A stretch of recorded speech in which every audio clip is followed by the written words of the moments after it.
Hi, welcome to Cafe Lena and the first Wednesday of the month poetry night. I'm going to take off my mask now, and I'm going to, I'm very excited to have our two poets here, but I'm really also very excited to have an audience here. So if you could give yourselves a round of applause for coming out and supporting Cafe Lena and the poets here. It's exciting and scary. So we're all getting used to seeing people. I'm getting used to seeing people. I'll just speak for myself. We have two wonderful poets here. We have one poet read here before recently. She had a wonderful reception. It was just a great night, so I decided to have her back where we could tape it. So we have, and our other poet I have not met before or heard before, but I'm excited to hear his work. We have Rayna Batar and Robert Benson. Let's hear it for them. And I don't think applause spreads germs, so let's give us as much applause as you can for just a minute. Like everyone think we have too many people here. Let's hear it from the audience. There we go. And we were scheduled to have Stuart Bartow here, but at the last minute there were regulations that we had to follow that we weren't aware of, and he wasn't able to meet all the COVID restrictions. So he's going to be reading here on June 2nd. Tonight we're going to have two poets. I'm going to tell you about them both first, and then we'll have Rayna come up first. Rayna Batar is a Syrian-American physician, poet, and writer. Her poetry's appeared in many literary reviews. She has a poetry chapbook called A Loaf of Bread, which was published by Unsolicited Press. And she has a narrative nonfiction book called The Long Tale of Tears and Smiles. And that's coming out very soon and with Global Collective Publishers. You can hear more about her work at raynabatar.com. Our second poet is Robert Benson. He's published 6 collections of poems. His newest collection is Before, which was published by Five Oaks Press. His work has been awarded many prizes and fellowships and grants. He's edited anthologies of Caribbean and American Indian literature. These are subjects he's written literary and scholarly essays on. He's a Professor Emeritus and former Director of Writing at Hartwick College in Oneonta, and he is the founding director of the literary press Woodland Arts Editions. So our first poet up tonight is Rayna Batar. If you could give a round of applause for Rayna.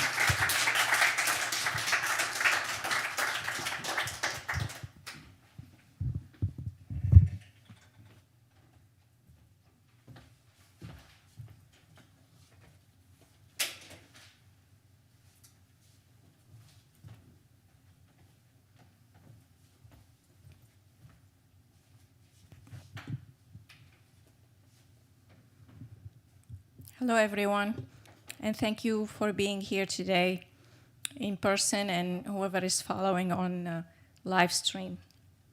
I'm very happy to be back at Cafe Lena and happier to see audience too. I'm very honored to share the stage tonight with Robert. I want to thank Carol for making this happen, and I want to thank Cafe Lena for keeping the windows open for us to breathe when the world had shut the doors on us last year. Today I'm going to read from my manuscript, Hold Your Breath. This manuscript will be published by Unsolicited Press. Thank you, Unsolicited Press, for publishing my second poetry chapbook. Also, this selection been selected by the National History Women's Museum to be on permanent exhibit. The purpose of that is to educate the newer generation, what we went through during the pandemic. The National Women Histories Museum is online now, but it will be built in the next few years on the mall in Washington, D.C.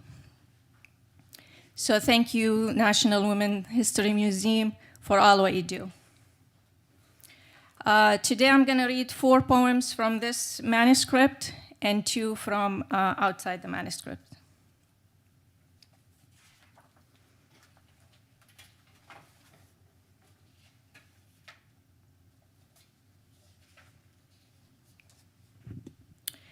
The first poem is dated March 18, 2020.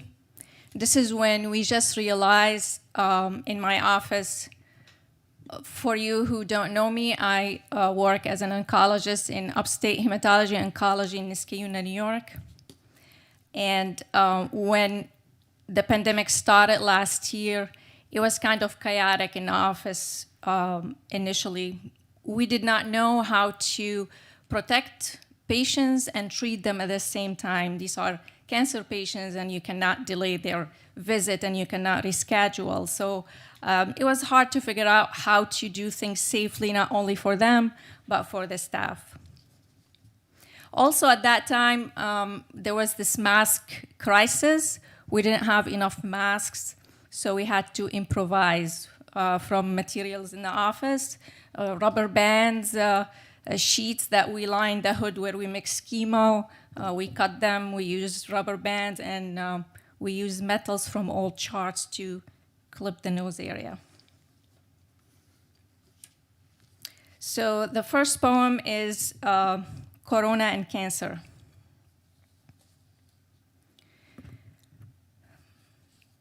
How much time do I have, the man asks. With words muffled behind my double mask, I mumble something. He accepts the answer, the non-answer. Sometimes you just ask to hear your question and not the response. Is death disguised in the cancer cells inside him, or is it floating in a room around us?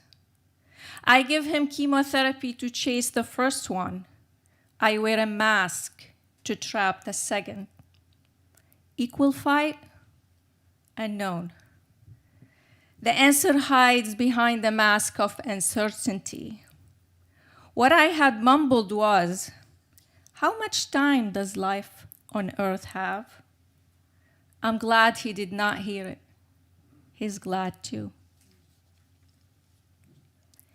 Talking to people behind masks is tricky.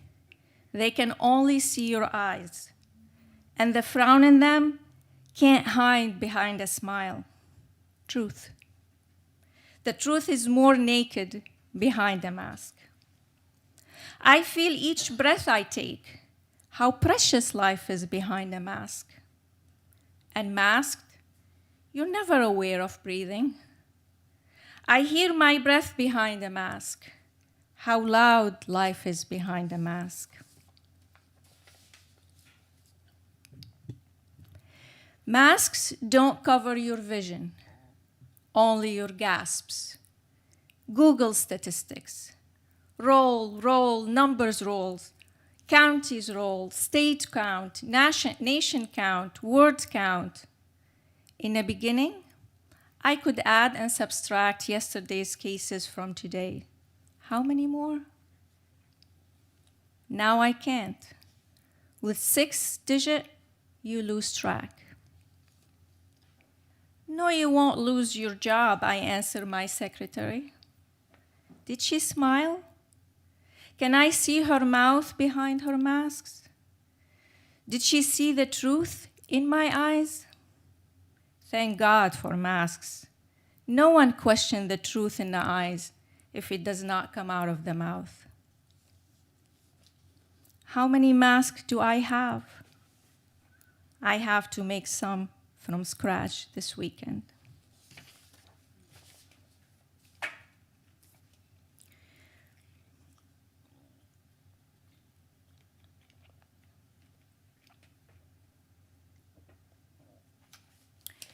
So the most difficult thing was watching what New York City had to go through during the early weeks and months of the pandemic.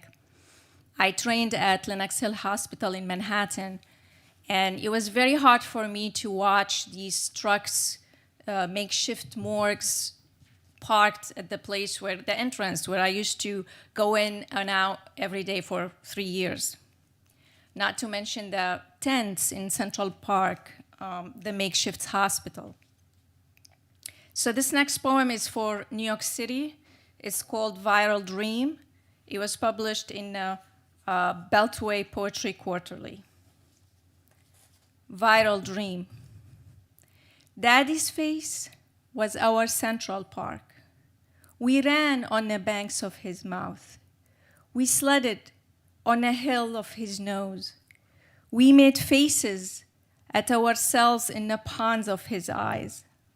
We jumped ropes behind his ears. We biked through his cheeks and played hide and seek under his mustache. But when he shaved and nicked his skin and the cotton balls found the ground to hold onto his face to stop the blood, playtime was over. Weariness slithered through our veins, and cold chills sifted through our marrows until he took them off, lumped them in his hand, and pretended to gobble them down, white fluffs tinged with blood. We laughed cautiously then, mighty God musing with cotton candies. I see my father's face spread on Central Park's sprouting grass. White tents like his cotton balls sprout over the necks to stop the blood. Green and navy logo printed on the sides, but no cotton candies in hands. New York City, beauty queen, where do we run? What ropes do we jump? What hills do we ride or sled? Where do we hide and what do we seek? New York City, beauty queen. Skies foggy, street mute, hearts crouched where the moon was supposed to shine. But no, I say no, you can't. Break at the edge of a disaster like a wave. Rise, get up. Kick like the insolent you are. Make me laugh at my father cotton ball. Take them off his face so I can play again. Kick, rise, rise, stand up, get up and dance. Gypsy that you are, golden anklets under the night stars.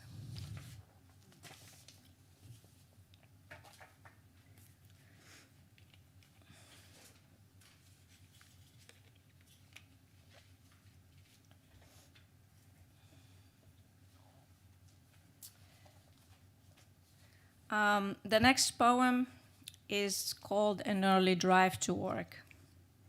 I'm sure each one of you had the experience of driving on empty highways during lockdown. This was on my way to work one day. This poem was published in Seeing Things, poetry anthology edited by Robert Benson. An early drive to work. My husband always criticizes my driving skills. He says, on crossroads, I don't make a full stop at the sign. Today I do. Stop. Full stop. I look right, I look left. Roads unfold lonely and hesitant, like beggars' arms. I wait for a car to pass. None. I wait. I practice my patience. None. I have never made a full stop like that. I turn right to a two-way lane. I dare to drive on the two yellow lines in between. I am thrilled breaking the law because now there are new laws to break me. But I am safe. No cars are coming in the opposite direction. No cars in any directions. No directions. I crack the stereo up. The car reverberates with the boom. The Celtic lady's voice rises high and high. May it be a knife that slice the pomegranate sky and free those imprisoned seeds. But the blade breaks on a shield of the impenetrable gloom, and the voice I need is hidden somewhere behind the dark clouds. None. I lower the volume and get back in my lane and drive straight to the survival of another day.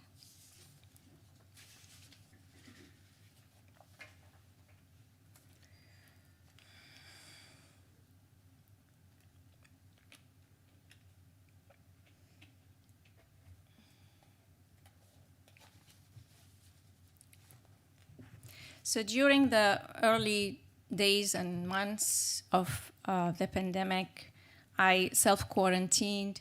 I was very afraid of bringing the virus home to my family, so I stayed in my room most of the time. We didn't have dinner on the same table for a long, long time.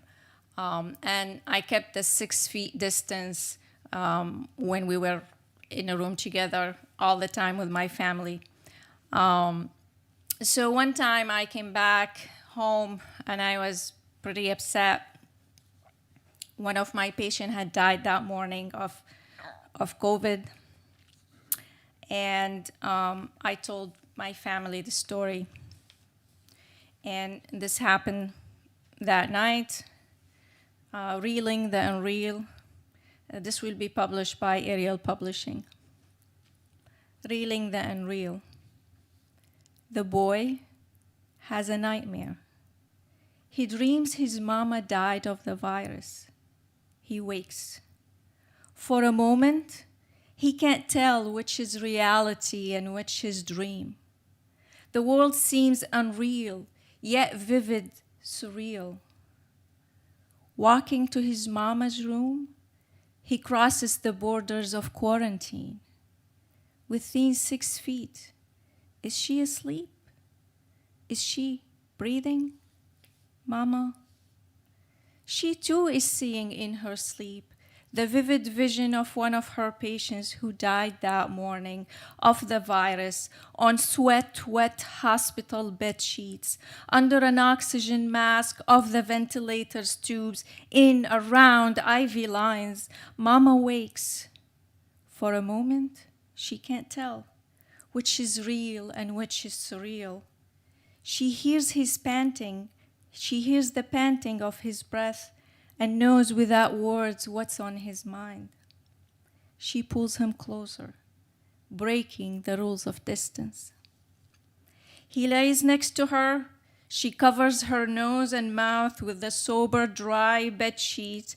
He pulls her closer to him.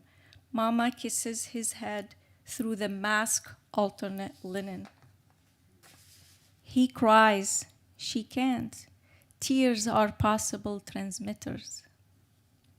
They both know they are breaking the isolation rules, but they don't move away from that embrace.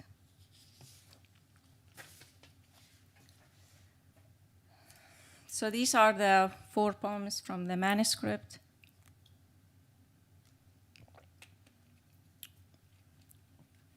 My mouth gets dry when I'm nervous, so.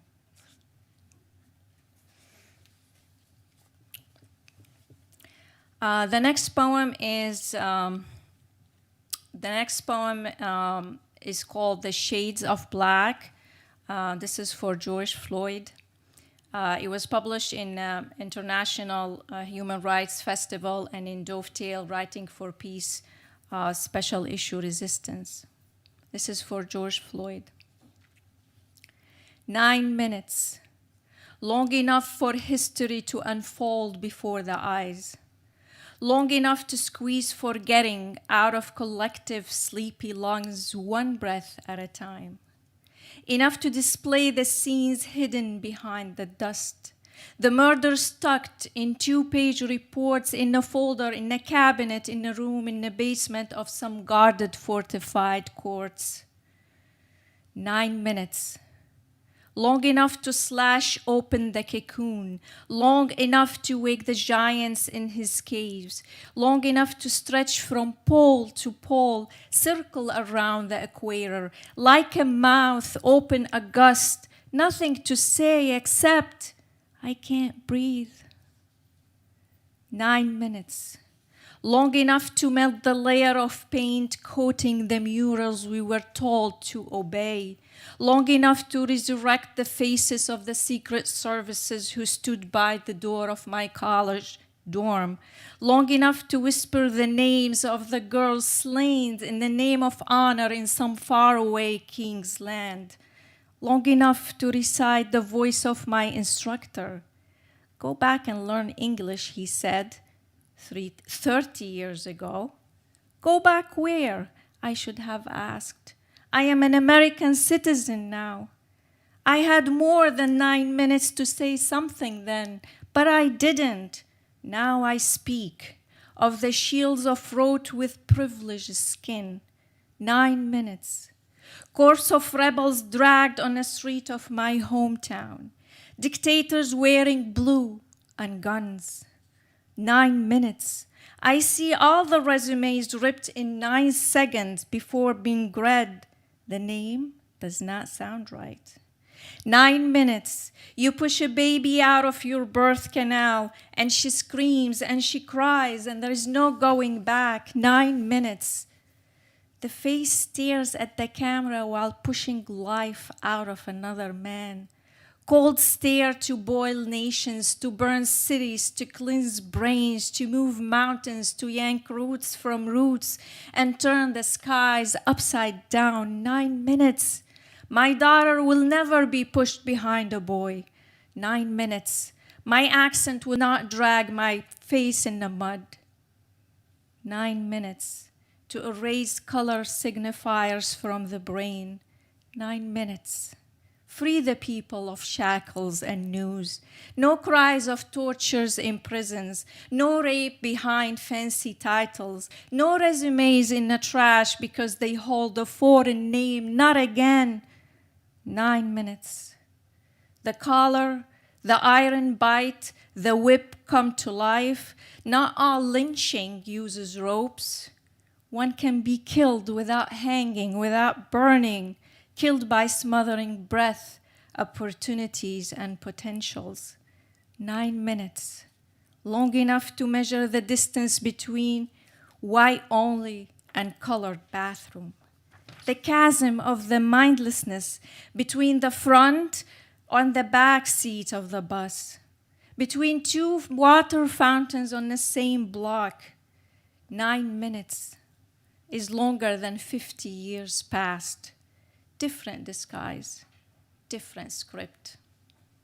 9 minutes, long enough to plow into murderer fathers, rapist uncles, beating husbands, abusive school teachers, killer cops, dictators, kings, instructors, all have blood on their hands, all kneeled one time or another over a helpless neck to squeeze out lives.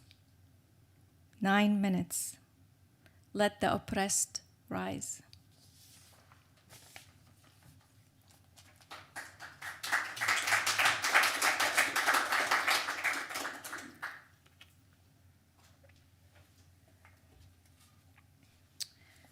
All right, so I'm gonna end on much lighter note. This poem called Savoring. It will be published in El Portal magazine. It's the official journal of Eastern New Mexico University. Savoring. I savor you, anew, untouched. Wine has just been squeezed from grapes, and I have just learned how to get drunk. This territory might be fenced, but I own the free soil under the crust. I coil and stretch under your skin. I dig your minds for youth to unearth. I savor you. I blossom within your frame. Spring only comes through your gates. This land might have been taken, but my roots are fed with bones and blood. I bloom on a cemetery's ruins. I own the resurrection of the dead. I savor your touch. I give names to your marks, so they become part of my flesh, so I can recall them when you forget. This territory might have been occupied, but I own the fossils hidden under its rocks. I savor you, anew, untouched, because where I grow is not where everyone's hand had already reached. I sprout from the walls of the veins and arteries where no one else dares to cut. That's it for me. Thank you. Thank you. Next, we're going to read, me and Robert, we're going to read a poem together, and he's going to talk more about how did this came to be, right? She's making me do that. Yeah. Oh, look at all those people out there. They're real. How did this happen? Thank you, Carol, for bringing this to us, bringing us to this, and bringing everyone together. It has to be an absolute highlight for me. A year and a half ago, Rana and I read on the same program. Just as fate would have it, we met at the Northshire bookstore. And in speaking afterwards and in communicating on email, we developed a project of co-translation of a Syrian poet, Nizar Kabani, who is profoundly influential on modern Arabic poetry, but particularly on this modern Arab American poet. And she kept feeding me poems and loose translations, saying, make it work. And and I would do that, and then she'd turn back and say, no, that doesn't work, that's not right. And so I learned a little bit about the idiom and about the tremendous range of this poet in terms of political poetry, which got him thrown out and banned in several countries in the Middle East, and love poetry, which won him a phenomenal following among young people. And truly, you can look him up online. He is considered to be the one who really transformed modern poetry in the Arab world. He was born in 1923 and died in 1998, published 35 books. And we made, thanks to Rana's selectivity out of many, a book of 20 poems called Love and Resistance, which spans the political and the amatory verse, and which often is combined. So what we wanted to present you a little preview of what will be coming when the book itself is published at some unknown but certain future date. So we're going to read one of his poems. Rana is in 5 short sections. She will read the Arabic, and I will read our version of it. The poem is called A Lesson in Drawing. It's a dialogue between a father and a son, in which the son is trying to get the father to teach him some drawing, but the father has another kind of lesson in mind for the son. So I'm going to read in Arabic. We're going to go one paragraph and then you'll do the English.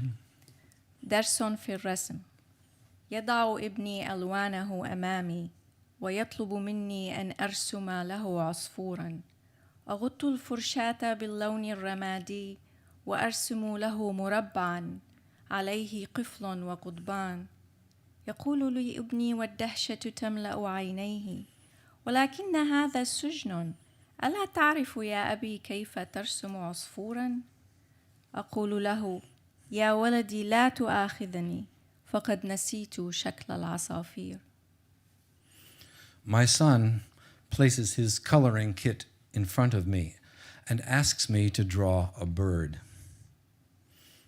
I dip the brush in the color gray and I draw a square with a lock and rods. My son asks with wonder in his eyes, Dad, don't you know how to draw a bird? I say, forgive me, son. I have forgotten the shape of birds.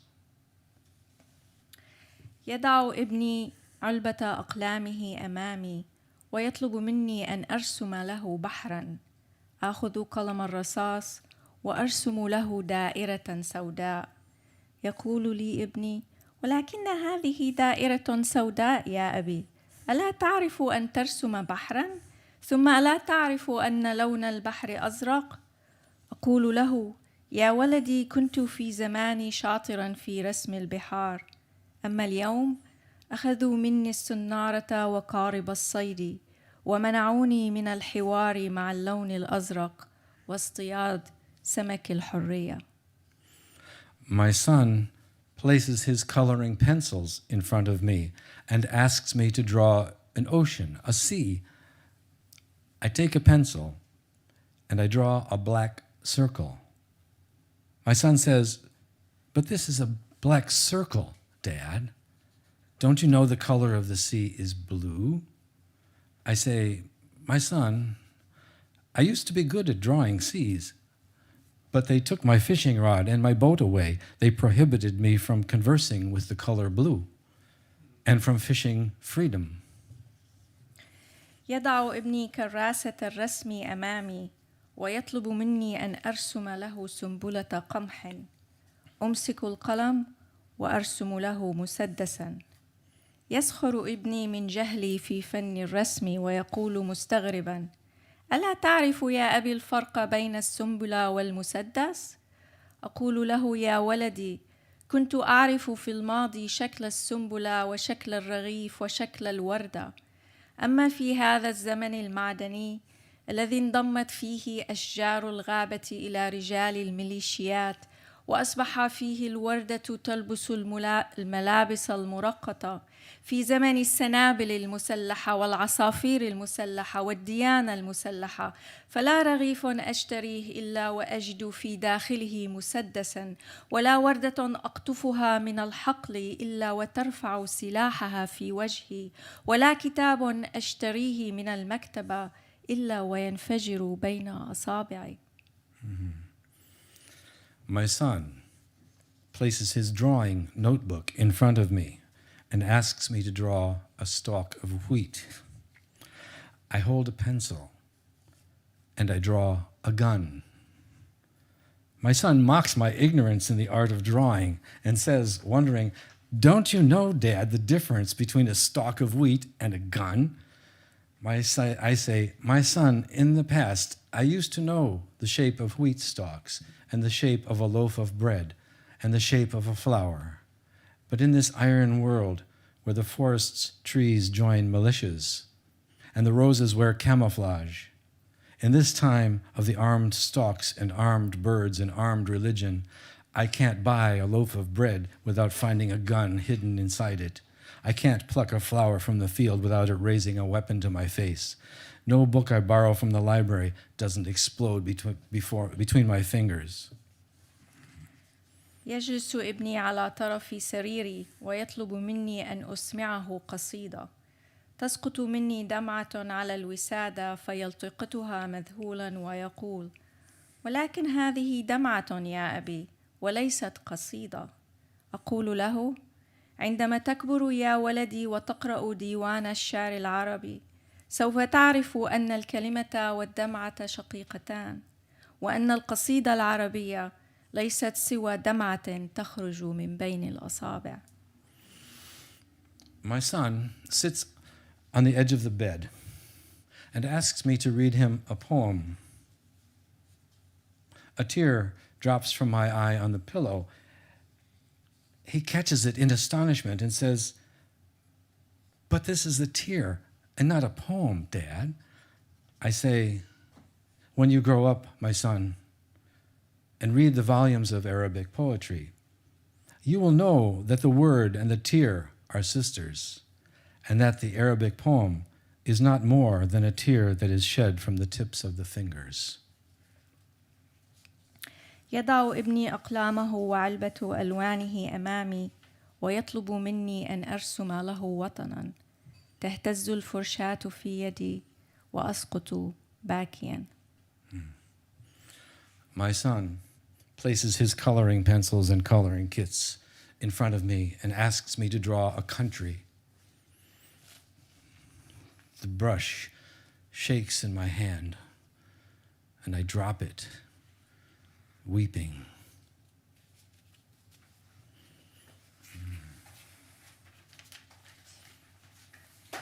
Thank you. Thank you.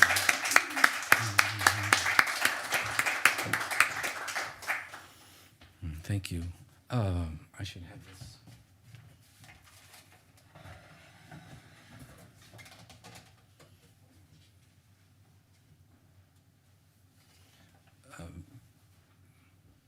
I just want to say one more word about Rana. She has a book also coming out. I don't believe it was in the introduction, but it's a memoir called A Long Tale of Tears and Smiles. It will be coming out this spring, I believe. The story of her growing up in Damascus and as a young girl, becoming a young woman, moving then to the United States to finish medical school. And as I recall, not knowing hardly a word of English, having to learn English on arrival and attend medical school. And now she's a poet, a memoirist, and publishing. And we are just so blessed to have her talent and come to us this evening. So I am very, very pleased to be on the program again with Rana. I invited her to the college I was teaching at a year ago, the State University of New York in Oneonta, and she read to a really standing room only crowd. There must have been 130 people in that space. Quite a remarkable, electrified evening. So I'm very glad to be here again and with her. So thank you, Carol, for making that work. I'm going to read a few poems. Let's see how long, when you start filing out, I'll know it's over, okay? I can't see you very well because of the light, so when you go stomp your feet, thank you. This is called Sonata for the Left Hand. It's about the pianist Paul Wittgenstein. It's a true story. I heard on the radio, I really didn't know anything about him, but I heard this and had to write something down, and here it is. A Russian bullet shredded Paul Wittgenstein's right arm at the outset of World War I. He awoke imprisoned, wrecked arm amputated. He found a box large enough to draw a keyboard on. He ran the fingers of his left hand up and down, practiced scales, arpeggios, runs, trills, chords, and repertoire from memory. Released and returned to Austria in 1915, he commissioned Maurice Ravel to write a sonata for orchestra and a one-hand part for piano. The orchestra commences and continues for some time without the piano. The music stays deep in bass, all bass. So deep you think, of course, so that when the piano comes in left-handed, it will all seem high. Everything's shifted lower, and so it does. Then it seems the orchestra will never shut up. It's going to stay lush and all over, up and down the register to compensate, to fill in what the piano can't do with just the one hand. And it does that long enough to make you think, well, that's it. That's how it's going to be. Big orchestra, half a piano. And just when you think you have the idea down, the piano multiplies, proliferates. No way one hand can keep the chords going like a washing machine and do the plinky-plinky triplets up high, sprinkled on top of the chords like icing. No matter how quick that left arm is, how deftly it leaves the nether regions to scatter those high notes and back down to the next chord and the next and back before you'd expect anyone possibly could. And so the left alone overwhelms the whole orchestra you thought was there to console it, to set a backdrop for pity, for charity, to let the left alone have a chance to play what's left. But the left alone says, forget that noise. I've got this. Stand back.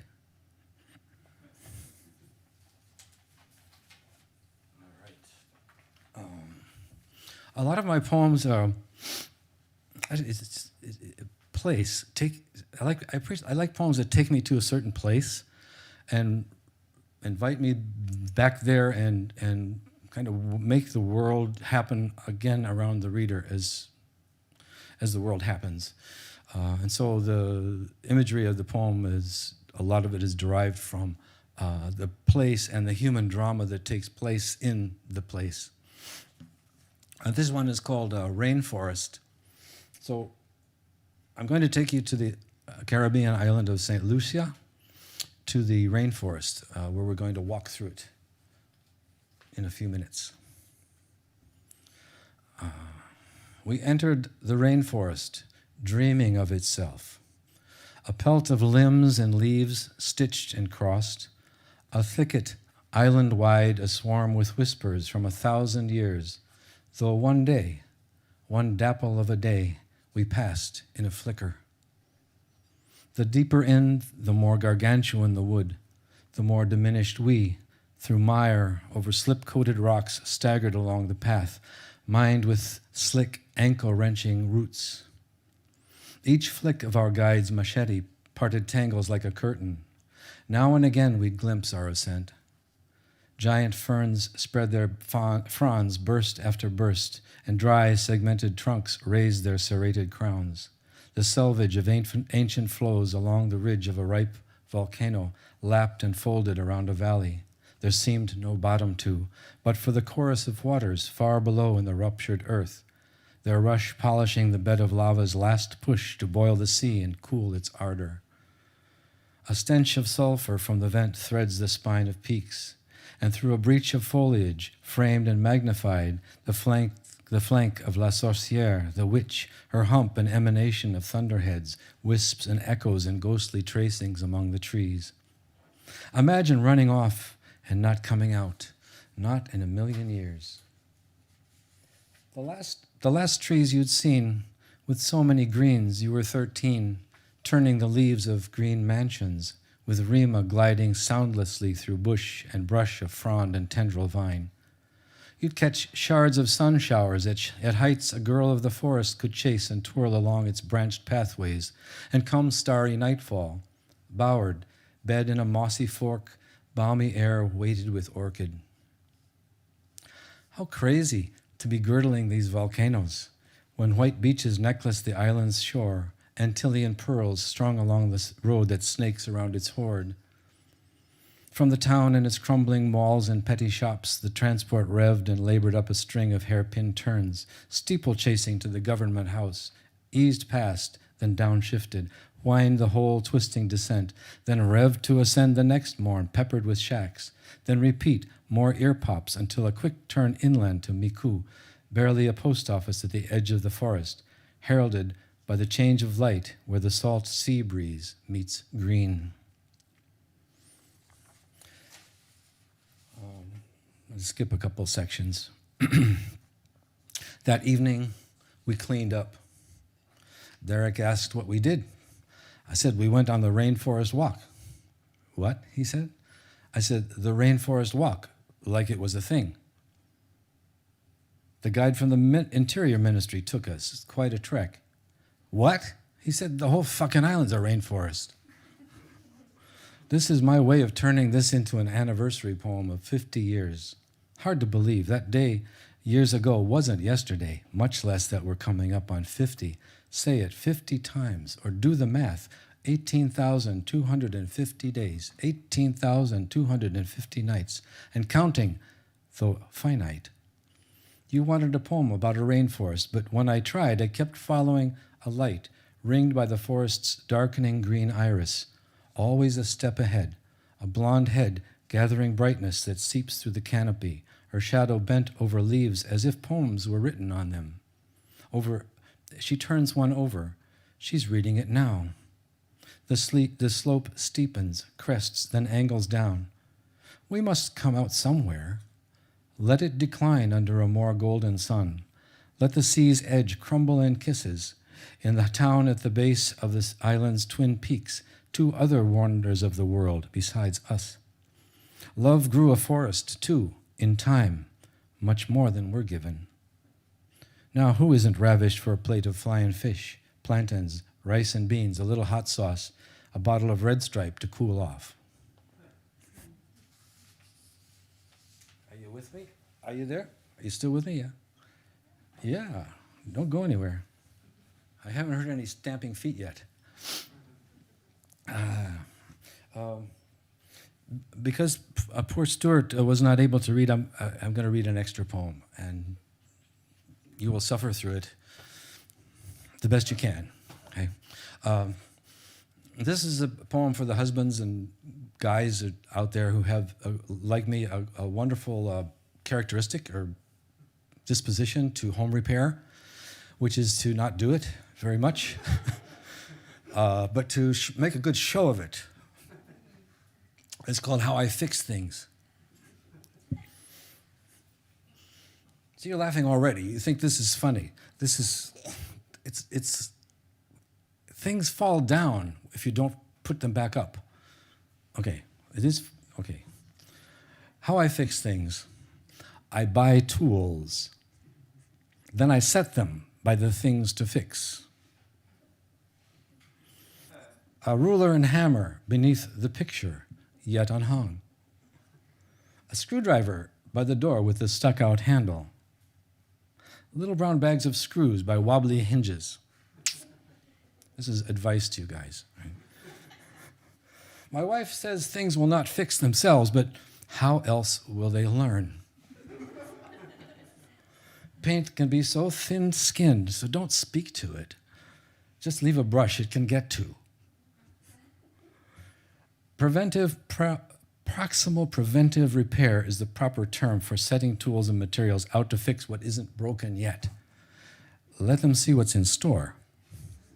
You can't rush. Some repairs take years of thinking about. Fix something too soon, it breaks again, and worse, just to show you.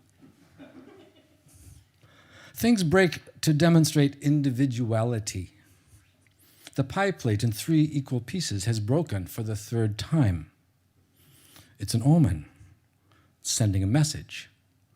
The battery in the basement goes in the motorcycle in the garage, but not yet. One day I'll fire the bike up and discover all the things with it that have gone wrong, waiting for their chance to work. This poem also is not entirely sound. I'm leaving it in this condition for the time being. We are open to suggestions.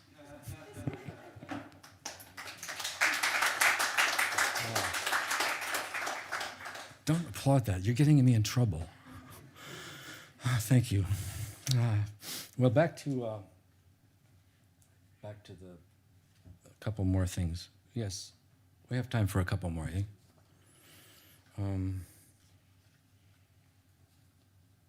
No, not that one. This one. 1959 was a good year. I was 12. Don't do the math. In Little League. And this was a very traumatic time of life and in some ways. So here's, I seem to, maybe, is it me that I seem to know a lot of people who are artists and athletes who either through injury or some condition that comes in, they're the very thing that they need, the very physical capability they need in order to do their art or their athletics is taken from them. And I think there's a lot more people in that situation if we knew about it than we assume. But this is a story of one young man who could have been a major league pitcher in baseball. 1959. One, it's in several sections. His new postman got hurt, my dad said, or he'd be in the majors. He's still fast. Hey, would I like him to come on Saturday? Would I like to catch him? Let him see me pitch? Hey, would I like a hammer on the head? I was what, 12? I had a good curve, but a fastball got away and I hit a kid in the helmet. The pitch dropped him. The ambulance came. I learned the blood throbbing in this arm was wild, but worse, if mine was, so was everybody's. I hated to bat. I was diagnosed afraid of the ball. Thus was the injured ace sent for. If I could stand up to him, of whom shall I be afraid? 2. The sonic boom arrived just after the ball rearranged the delicate bones of my palm. I caught every stinger, every pitch after angry pitch, After every clock he had to punch, pitch. After every letter, postcard, magazine he had to deliver, pitch. Instead of the pitch he was born to deliver, the white lightning streak of unspeakable joy. He'll never throw that one again, not ever. But he thought he'd show me how it could have been. I had to quell the shake in my skinny shoulders each time I dug the ball out. I slowed down, hoping he'd get the message. I blew on my palm, all red and puffy and stinging and numb. He reached back. He threw harder. 3. Where were all those big league Bo Sox and Yankee dreams? Now he was showing his murderous stuff at little league depth to the worthless son of his worthless boss. He didn't need to show anybody he had the arm. He had the arm. I'm here to swear it. Still here, thankfully. After the massacre, my dad put his arm around my shoulders, looking for me to say something. I opened my mouth, but my voice had been pounded out of me by the wrath of a strange, avenging angel. I had taken deeply in the marrows of my hand the despair of a man who would give his life and, if necessary, take mine, if he could use the one gift he'd been given, the one that made his life make sense. So if he never showed anybody else, he'd show this useless kid, once and for all, not how to pitch, but how much it hurts not to.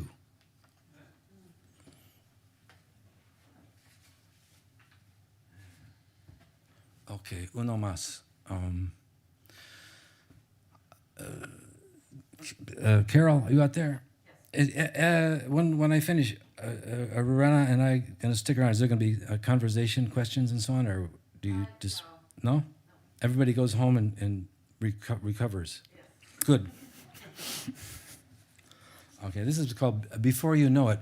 So much in our, it just occurs to me that so much in our lives that happen to us of any importance just happen. There's no, like they said on Car Talk, the woman called up and said, my muffler fell off and there wasn't any warning. And they said, well, you expected it to send you a postcard? So the things that happen to us just happen. And sometimes they're arresting and stunning and only as the days go by and we dwell on them and think about them do they start to assume meaning and show us how they've altered the course of our lives. And that happens before we know it. And so that's the title of this poem, Before You Know It. Okay. I'd crossed the river wide, wading the long way home. A handful, they said I was. Was I? I gave in to the water's tease, to the push and pull of its slow gray swirl that drew me deeper into the river's churn. I was 4. For what? No one saw me or the hole I fell in. It was just the size I could be forever and ever. My father had nothing but magic up his sleeves that could reach through murk to a soggy boy. What hand beckoned him to my hide-and-seek place? They whacked the water out and the daylights in, though I clamped my eyes against an angry sky. Earth pulled me back, gave me back my limbs their little weight, so I kicked to no avail. No fly away home him here. I was going, I was halfway there. Put me back, I barked, put me back, put me back. Whose voice was that in my throat? Delirious, they said, so sure I meant, bring me back, bring me back. They hauled me out and drained me and stood me up and dried me off. So back to school and clarinet lessons and baseball and graduation after graduation and marriage and a new life before I knew it. All the while, I didn't peek. One by one, they disappeared into holes in the earth. I never thought to thank them. Gone. All gone. That's so funny. Knock, knock. Who's there? Ready or not?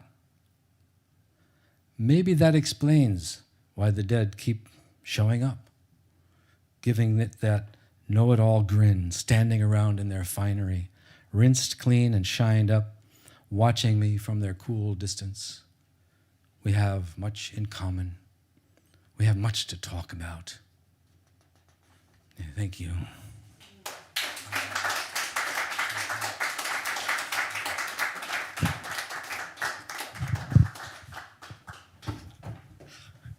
Hi. All right. Thank you, Rana, and Robert. Let's hear it one more time for both of our poets.